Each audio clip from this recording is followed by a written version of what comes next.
You ask Tiger to solve. This deals with linear equations with one unknown.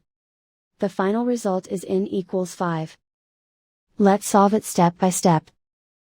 Group all constants on the right side of the equation. Subtract 7 over 8 from both sides. Group like terms. Combine the fractions. Combine the numerators. Reduce the zero numerator. Simplify the arithmetic. Combine the fractions. Combine the numerators. Find the greatest common factor of the numerator and denominator. Factor out and cancel the greatest common factor.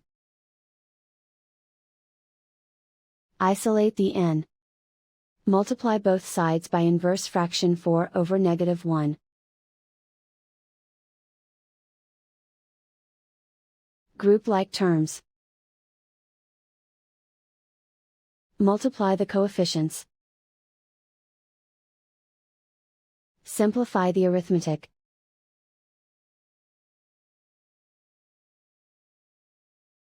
Multiply the fractions. Simplify the arithmetic. And so the final result is n equals 5.